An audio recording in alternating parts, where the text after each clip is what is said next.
Thank you all for coming.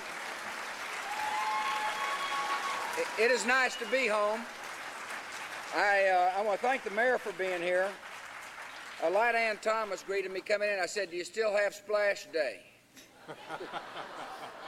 You have to be a baby boomer to know what I'm talking about.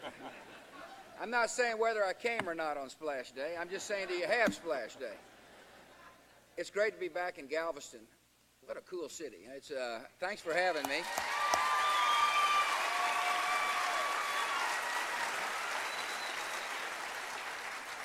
And thank you all for giving me a chance to come and talk about Social Security. I've got some things I want to say before we get there. And as you can tell, I'm joined by some of our citizens who are willing to discuss some interesting ideas when it comes to making sure the safety net of Social Security is available for younger generations of Americans. Before I get there, though, Laura sends her love. I know Chris Ann... I know the Vogel Poles are here. There's Chris Ann sitting over there. She's always was my kind of Southeast Texas mother, constantly telling me what to do, like my Houston mother would do. But Laura sends her best to you and Elmer. Thank you all for coming. And we're really pleased to be with a lot of other friends as well. When I come back to Texas, I get a little nostalgic. It reminds me of the days when I was knocking on doors asking for votes, and a lot of people in this county and around our state were so gracious and kind to me and Laura. I got to tell you, there's nothing better than coming home to make sure you don't forget the culture from where you came.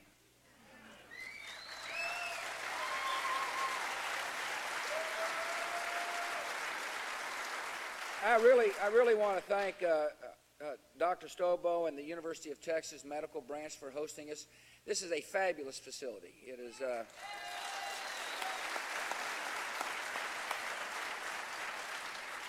A lot of my friends were trained here. Most of them ended up being pretty good doctors. It is really neat to be back to this facility, and I was talking to Congressman DeLay, who kindly joined us today, and he was saying that this hospital is going to be the Texas Center for BioShield Research to help us make sure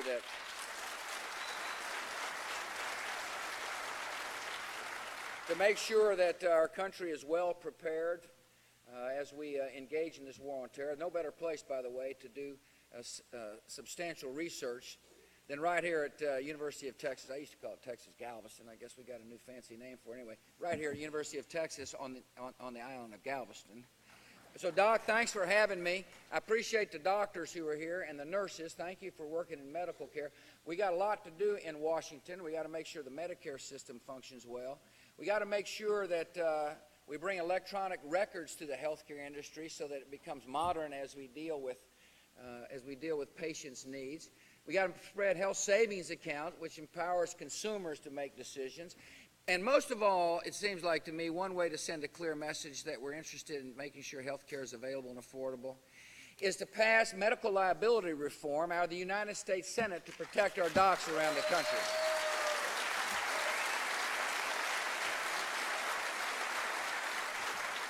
And I appreciate the leadership of Congressman Tom DeLay in working on important issues that matter to the country. We got us a good medical liability bill out of the House. It's, of course, stuck in the Senate. We now got us a good energy bill out of the House. And for the sake of our national security and for the sake of our economic security, the United States Senate needs to get an energy bill to my desk as soon as possible.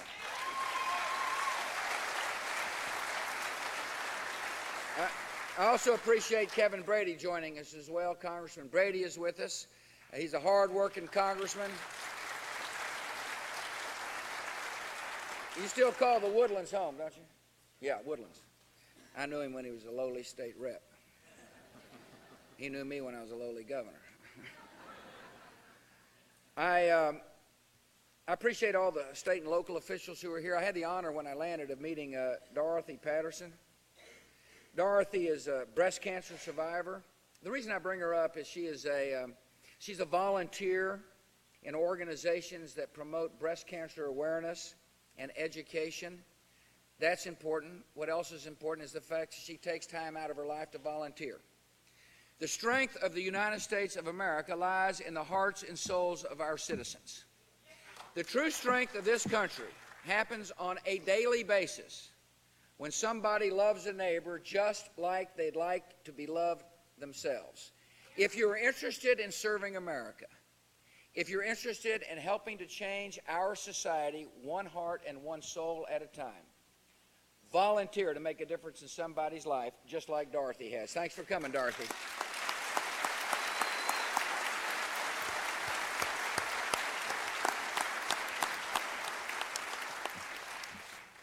Social Security. A lot of people said you shouldn't talk about it, Mr. President. Well, first of all, I campaigned on it. I said, I believe we have a serious problem. Elect me, and I intend to do something about it. Secondly, I believe the job of a president is to confront problems, not pass them on to future presidents or future generations. And I see a problem in Social Security, and it has to do with me and guys like Yarborough. We're baby boomers. We're getting ready to retire, and there's a lot of us. As a matter of fact, I believe there's about 40 million retirees today. When we end up retiring, we baby boomers retire, there are going to be 75 million people. There's a bulge of people getting ready to retire, and we're living longer, thanks to good medicine. And thanks to making, by the way, right choices, exercise, moderation, no smoking, we're living longer. And interestingly enough, people ran for office saying, vote for me, I'm going to make sure that your generation gets better benefits. And so we're getting better benefits than the previous generation. So think about that. A lot of people living longer, retiring with better benefits, and fewer people paying in the system. 1950, 16 workers were paying for every beneficiary. Today, there's 3.3 workers for every beneficiary. Soon, there's going to be 2 workers for every beneficiary. To me, that says we got a problem. And then when you start calculating the math, and our expert here is going to help me on this, you'll find that Social Security, which is not a trust or a savings account, it's a pay-as-you-go system, goes into the red in 2017.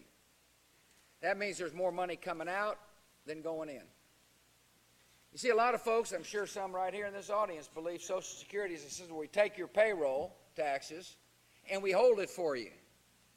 And then when you retire, we give it back to you. That's not the way it goes. We take your payroll taxes, we pay out the benefits to the current retirees, and with the money left over, we pay for other programs. And there's nothing left but file cabinets with IOUs, and that's how it works. In 2027, the system is going to be $200 billion a year in the hole. And it gets worse every year from 2017 on. So I see a problem. Interestingly enough, Americans now understand we have a problem. I've been to 23 states explaining the problem. I'm going to continue making sure that the American people understand what is at stake. A lot of seniors are worried about this topic being discussed. I understand that. They've been told, somebody's going to take away your check when it comes to modernizing the system. That's been a part of the political rhetoric for way too long. The good news is nobody's ever had a check taken away from them yet, and nobody will. If you've retired, if you were born prior to 1950, the system will take care of you. You don't have a thing to worry about. I don't care what the pamphlets say, or the radio ads say, or the scare tactics say. You're in good shape. And that's important for a lot of our seniors to hear because they're counting on that Social Security check. Franklin Roosevelt did a smart thing when he set up the system. Social Security has provided an important safety net for a lot of seniors for a lot of years. The problem isn't for today's seniors. The problem is for a younger generation of Americans coming up. They're going to have to pay for people like me who are living longer, who've been promised greater benefits. That's where the problem exists. I like to describe this as a generational issue. You see, once the grandparents understand they're going to get their check and the system will fulfill its promise, the question I get from grandparents is, what are you going to do about my grandkids? And that's the question that now confronts the United States Congress. The people of this country understand we have a problem. And the question confronting the Congress is, do you have the political will to do something about it? And I'm going to continue traveling this country insisting that the people who have been given the high responsibility of serving in the House of Representatives and the United States Senate do their duty and make sure the safety net is available, the Social Security safety net is available for younger Americans coming up.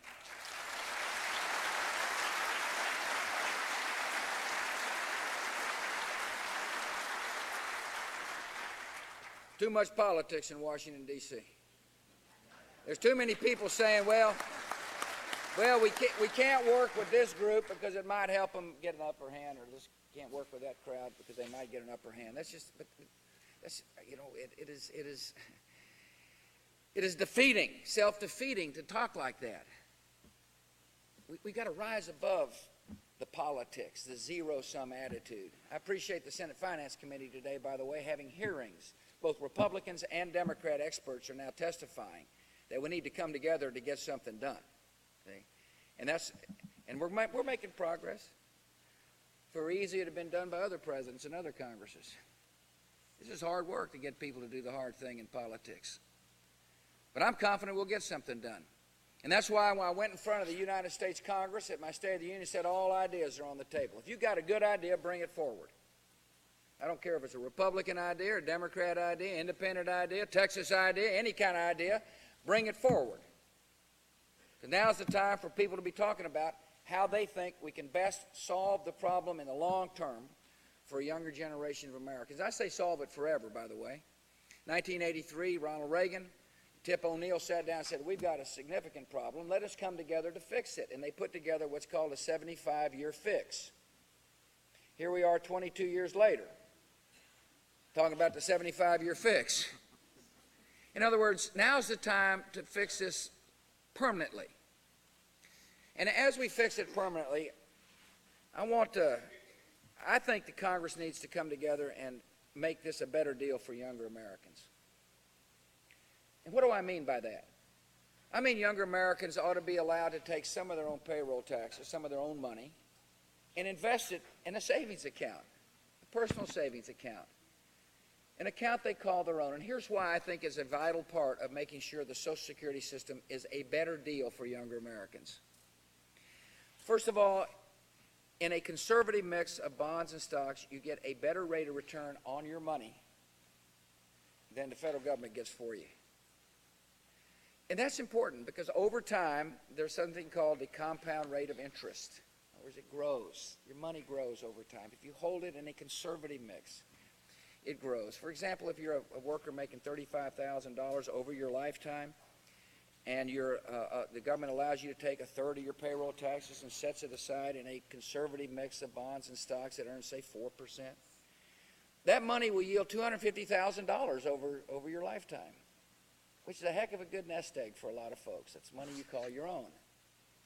And that nest egg would be a part of a retirement package. The government's going to be able to afford something for younger Americans when it comes to Social Security. That's part of the debate in Washington. But a nest egg you call your own is a complement to your retirement. Secondly, I like the idea of people owning something. We want people owning something in America. If you own something, you have a vital stake in the future of your country. If you own your assets, you can pass it on to whomever you choose. We want more people owning assets. More people saying, I want to pass this on to my son or daughter. I think it'll be healthy for our country if we can do that. Thirdly, we want a system that makes sure that we don't harm widows. Today, if you work all your life and happen to die before 62 and your wife or husband works alongside you, you get survivor benefits when you turn 62, or the benefits from Social Security, which is ever higher, but not both. In other words, if you think about that, somebody's working all their life and they die early, their asset just goes away. The money they've contributed isn't available.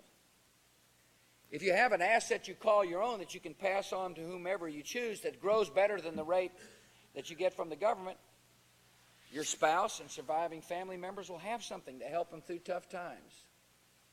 In other words, ownership has important implications for our society, but it also got practical implications. It helps families and allows workers to get a better rate of return. And you've got such a plan here, by the way, a plan where people can watch their own money grow right here in Galveston County, which we're about to talk about. By the way, this isn't a new idea that I'm talking about. Galveston County, Brazoria County, Matagorda County's got it right here. As a matter of fact, 25% of 23 million state and local government employees in America don't take part in the Social Security. They've got a different system, and we're about to talk about the system you've got here. It's important for people to understand there's a different system available. Secondly, guess who gets to invest in personal retirement accounts in their own retirement funds? Members of the United States Senate and United States House of Representatives. Federal employees have the option of taking some of their money aside, putting in a conservative mix of bonds and stocks, and watching their own money grow to get a better rate of return than that which the government could get for them. My attitude and my comment to members of the United States Congress and Senate, if taking some of your own money and setting aside in a personal account to get a better rate of return on your money is good enough for you, it's good enough for workers all across America.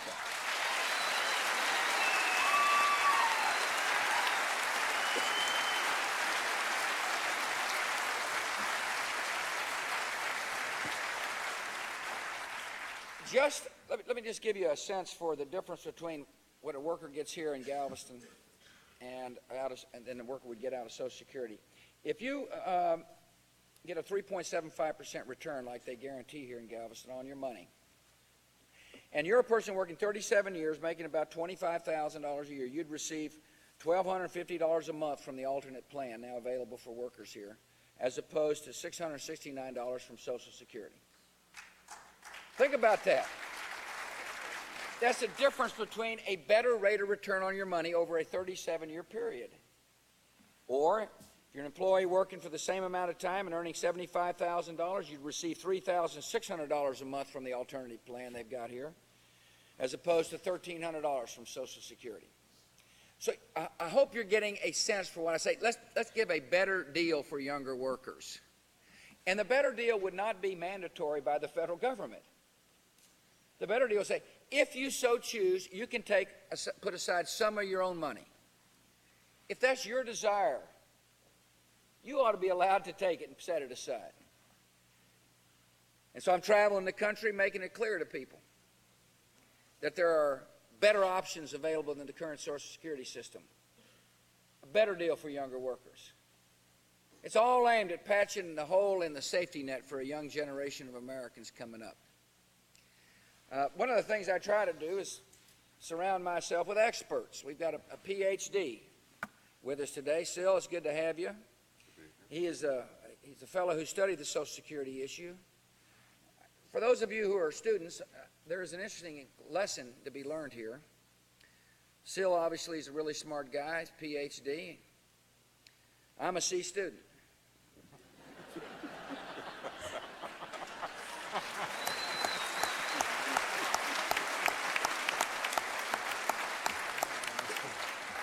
A couple of B's scattered in there. I want you to notice who's the advisor and who's the president.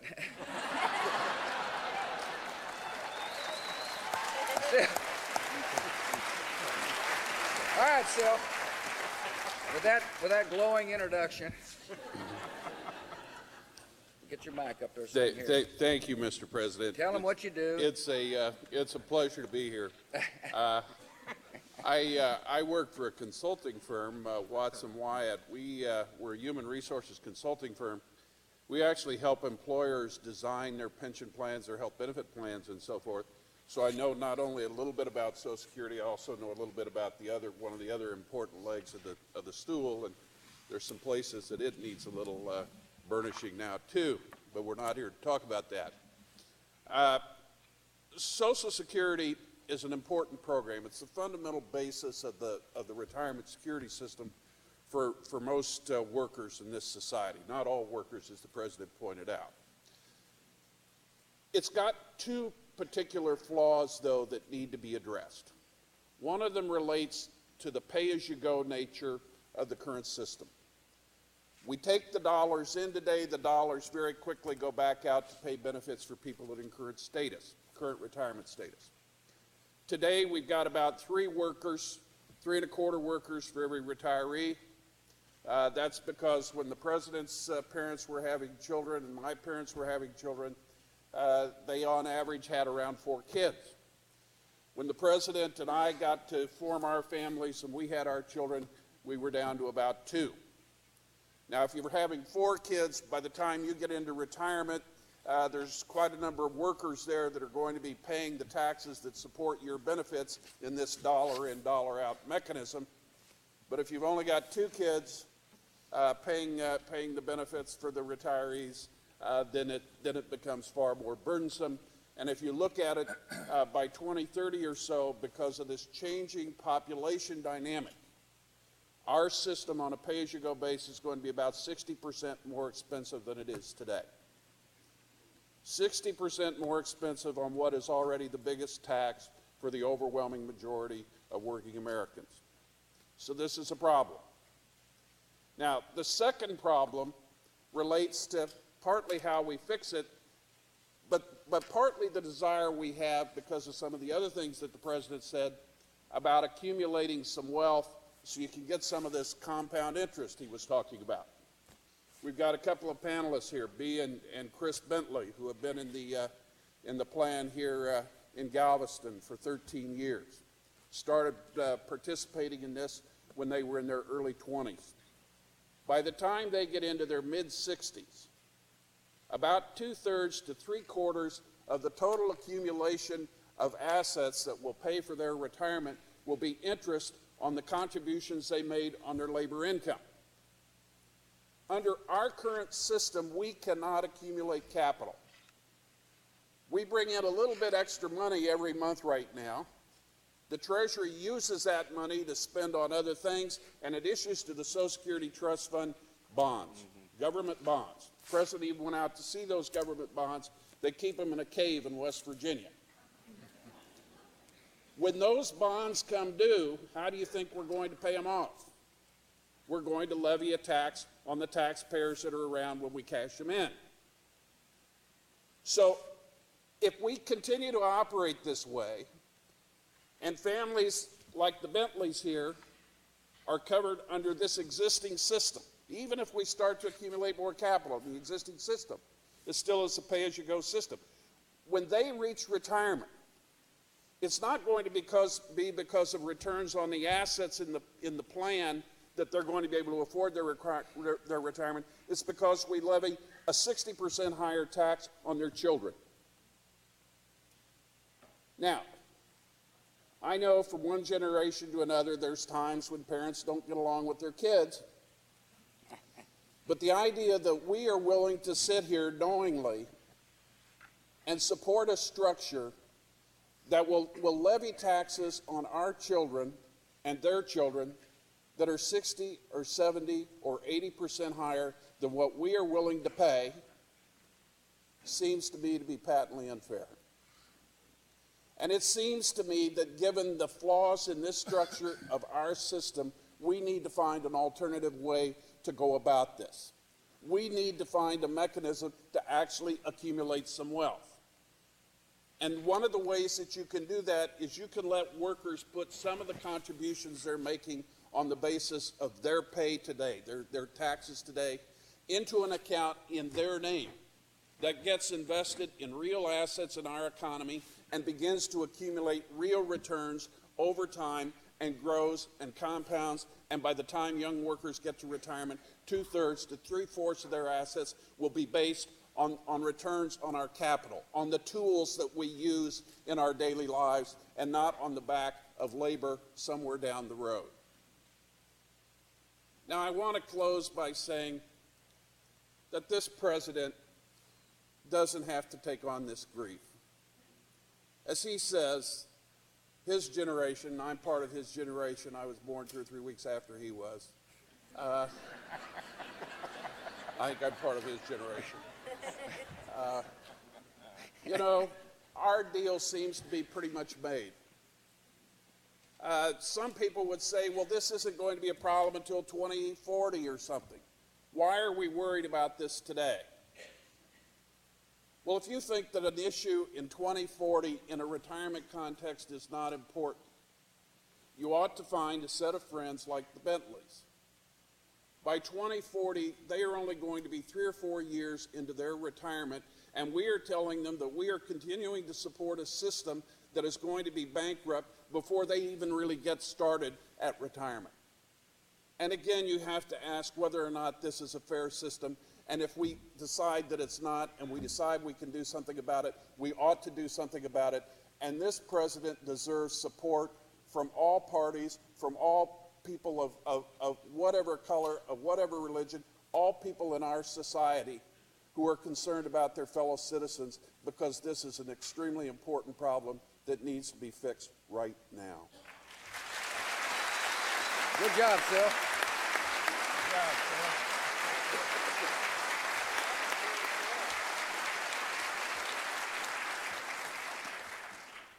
Like 3 weeks younger? I was born on the 24th. Of July? Yeah. Good month. You don't look a day over 65. I've got a hard job. That's right. Yeah. Jim Yarber, county judge, right here from Galveston, Texas. Yeah. You're sworn in 95, right? Yeah. He was sworn in January of 1995. Some people say too long. No, not the voters. Hey. Thank you for joining us. I've known him for a long time. I got sworn in governor in January 1995, George Wickham. and the state survived, and so did the county. Thank you for being here.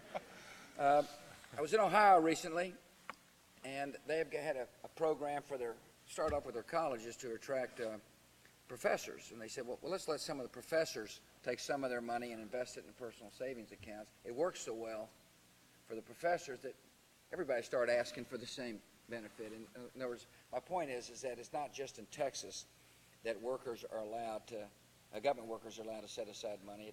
There's Ohio, there's a lot of other states as well. Texas is you've been doing this for how long? Explain the program if you don't 10 mind. years. Well, Mr. President, I've had the good fortune to be county judge for 10 years. And on behalf of all the people of Galveston County, Republicans and Democrats, we appreciate you coming to Galveston Thank you, County. sir.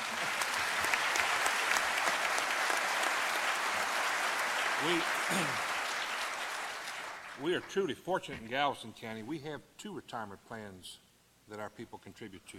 One is our state and county retirement system, and as you know, back in '81, overwhelmingly our employees voted to opt out of Social Security for an alternate plan. And we have Ray Holbrook here and Rick Gornto and others who were part of the founders of that plan, and they wanted it to mirror Social Security in a number of ways. So every employee who works for Galveston County is part of our alternate plan. They put money into the plan. The county more than matches that money into a plan. And that plan is in their own personal account. And so they get quarterly statements, and they have the benefit of knowing where their money is at any given time. What we like about the plan is it provides 3 basic benefits, to try to mirror Social Security. We have a deferred annuity or a monthly payment benefit out of our plan when you retire. We have a disability feature in case one of our employees gets disabled while working for the county. It will pay a benefit to them until they reach 65 and continue to contribute to their account. And then we have a survivorship benefit. We have a life insurance component that is available to our employees when they're employed as well as when they're retired, like Catherine. The other thing that makes our plan good for our people, and again, I don't know if our plan will work nationwide, but it works for Galveston County, is that our program provides flexibility for our retirees.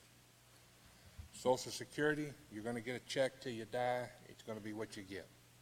For our employees, we have them, they're able to sit down with people like Tolbert Newman, who's in the office, in the audience today, a financial planner, and look at what's best for their family.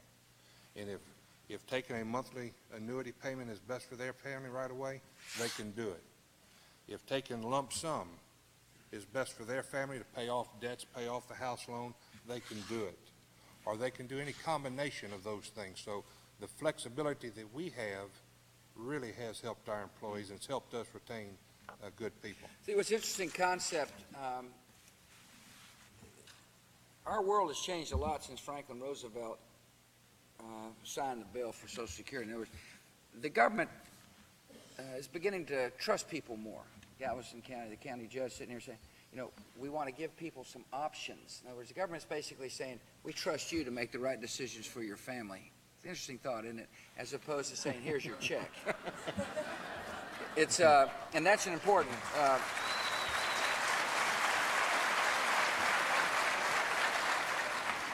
you get a pretty good rate of return. They've got actually a guaranteed rate of return. We guarantee a 3.75 rate of return. We've been experiencing 4 or 5% over the last several years, so yes. That stands in contrast, by the way, between the 1.8 to 2% that the federal government's getting on your money.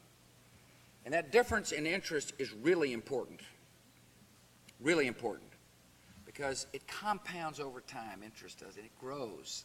And if you're a younger worker, we're about to talk to some younger people, it'll grow over time to make sure that you have an asset base. Let me ask you something. The death benefits, it's interesting.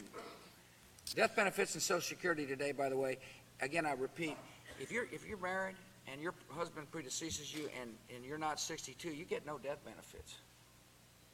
Person could be working in all the time, or the wife could be working and the husband survives. You don't get any death benefits until you turn 62.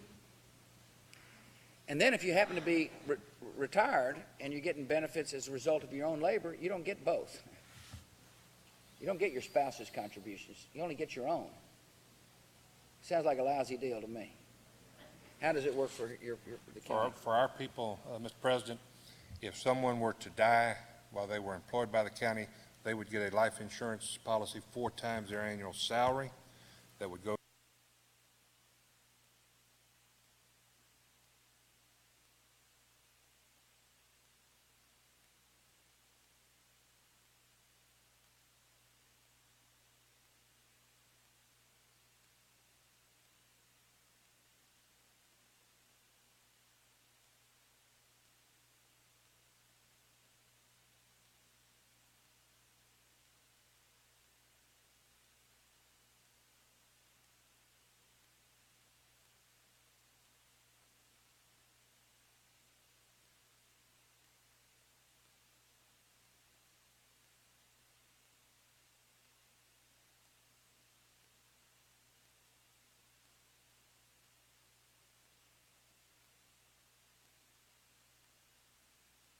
Of course, they want this to happen. You know, these Wall Street people are going to end up benefiting mightily as a result of people.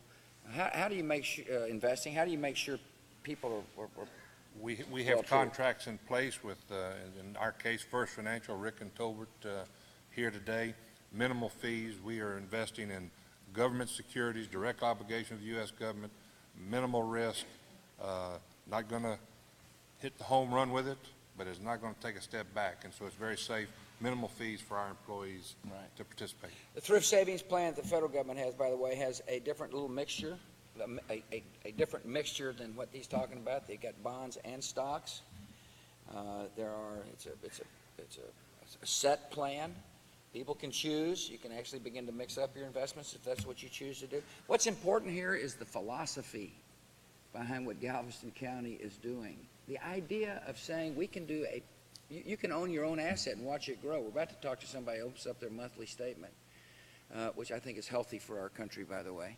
But also you get a better rate of return and you trust people. Catherine Novelli, welcome. Thank you. So, like, are you retired? You I'm don't look retired. it. I'm just asking, are you? Yes, I retired 1 year ago, January. Really? So I've been off a year. So are you fishing a lot on the piers? We hadn't gone fishing yet. We've been roaming. Roaming?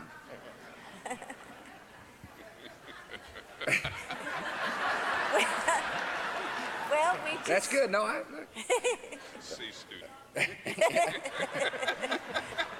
So, is your Harley running well? My Yamaha, no. So tell us what you did. Okay, I collect my No, you deferred worked. my You worked before. Oh, yes, I was Sorry to in the interrupt. civil department. I was in the civil department and I was with the county for 21 years. Yeah. And I had worked before that, so I still get Social Security also. So you worked in the private sector, I worked 14 years. and you're getting your Social Security check now. And I'm getting Any doubt you'll get your check? That's good.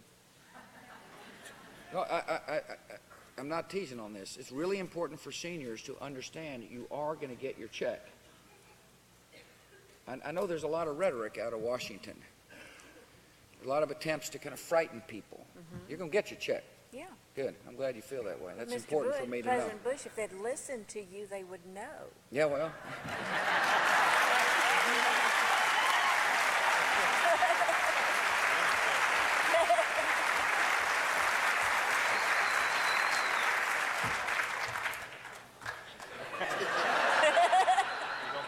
Yes, you're doing good.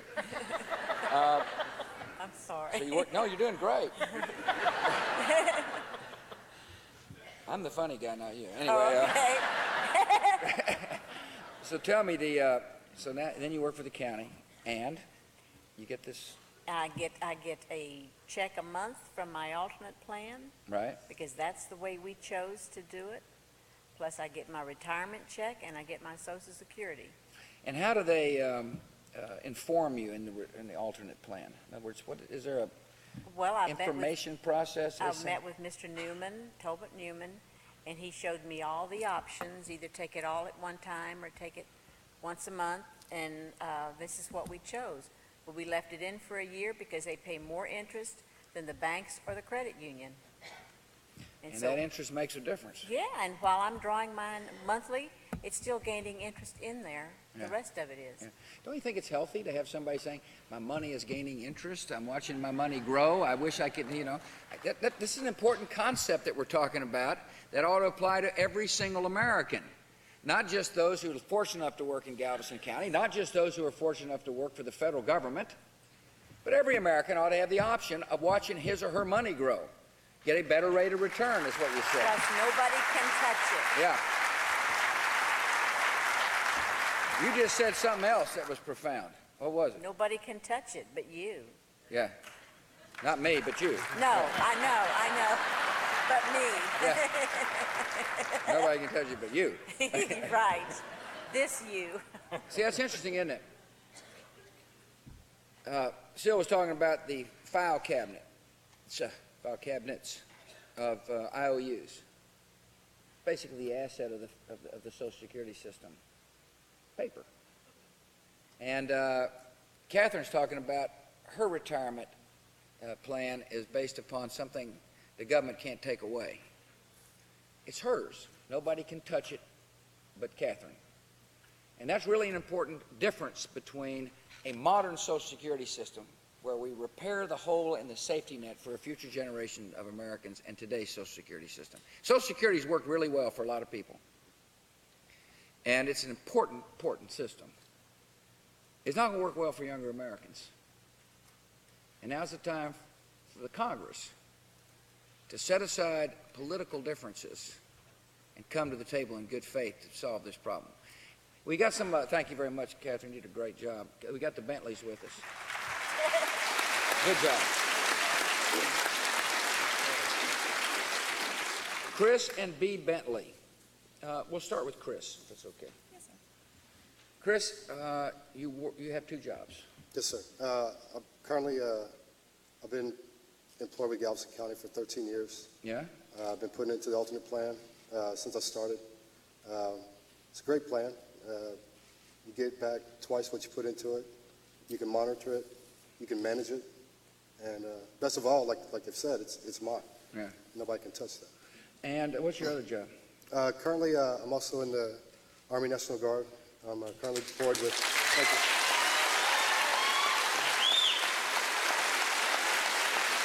I'm currently deployed with the 36th Infantry Division. Say that again? Well, I'm currently Some deployed... of us older baby boomers have trouble hearing. I'm currently deployed with the 36th Infantry Division out of Austin. Yeah? And we're operating in central Iraq. So And you're I'll be home back on- there next home week. on leave? Yes, sir. I'll be back there next week. Yeah, thanks for serving. No problem, sir. Any observations with that? Hold on a second. It just seems like progress is being made, and I got a good bunch of guys. They're doing good things, and every day we go out and do what we do, and we're motivated to do it. Yeah. Send them a message. Yes, sir. First, the country's with them. And secondly, that their work is really important for peace. This is a mission of spreading freedom. And free societies are peaceful societies. And a free society in the heart of the Middle East will be an amazing legacy for generations to come, and I appreciate their sacrifice. Yes, sir. I love them. Thank you. Yeah, thank you, buddy. Thank you. How you doing? Thank you. All right.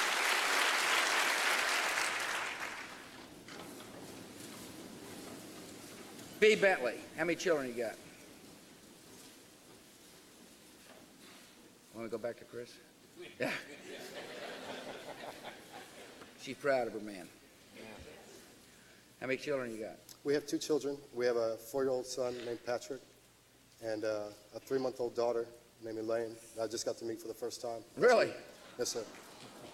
No wonder you're emotional. That's awesome. She was born 2 days after he deployed. Yeah, great.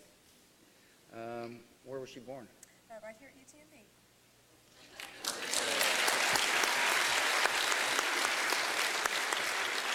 How was the care? It was wonderful. Awesome, isn't it? Yeah. Absolutely wonderful. Yeah. Everyone here has been wonderful to us. Well, congratulations. Thank And you. you work? What is your job? I've been with the county for 13 years. I worked in Judge Arbo's office for 8. That deserves combat.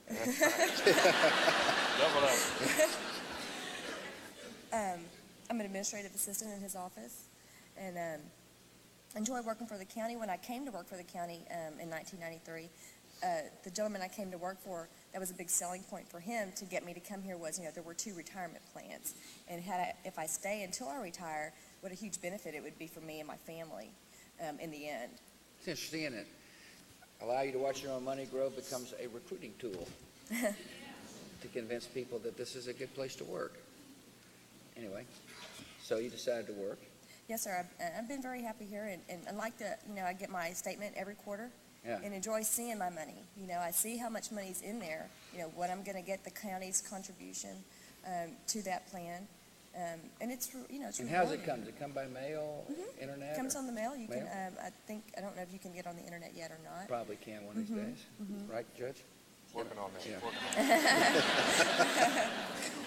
Nothing like citizen participation in government. Think about that. There's an interesting notion amongst some, I think it's a dwindling few, that says, well, there's an investor class in America, and only a certain person can invest, only a certain type of person.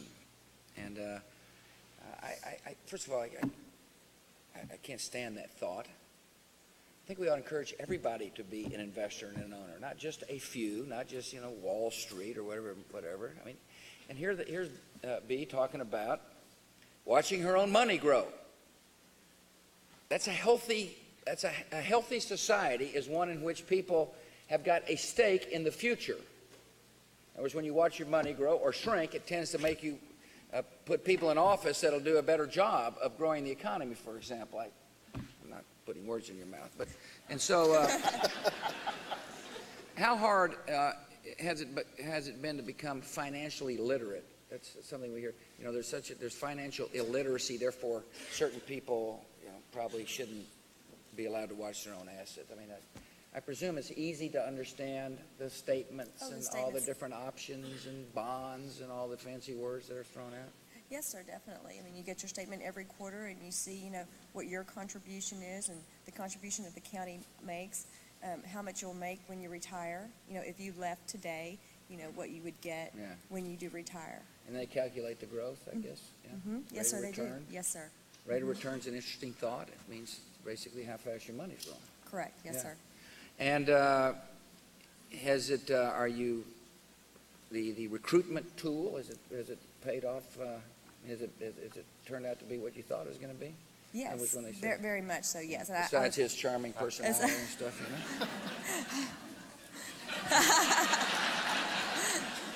I've been very fortunate to be in Judge Arbo's Now, office forget for that 8 part of years. it. I'm talking about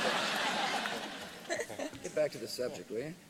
Yeah, I mean, I like to know that my money's going to be there when I retire. Now, when you retire, can you, what is the idea of, can you leave it to your kids? This, Oh, definitely. that becomes a part of your asset base, so you get to decide? Yes, sir. You Yeah. know, God forbid something should happen to one of us, you know, our kids will get that money. Yeah. And have, you know, for their education or forever, you know, hopefully Right. education, Right. to use that. But that's their money. When it's not, when we're gone, it's their money. Good. See, it's an interesting thought, isn't it? A little different from the system today. You don't hear anybody saying, gosh, I'm leaving my Social Security savings account to my son or daughter. There's no Social Security savings account. There's paper in the file cabinet. What we're interested in is solid assets. I think it's refreshing for this country to sit around a table with our fellow citizens talking about real assets, something they watch grow.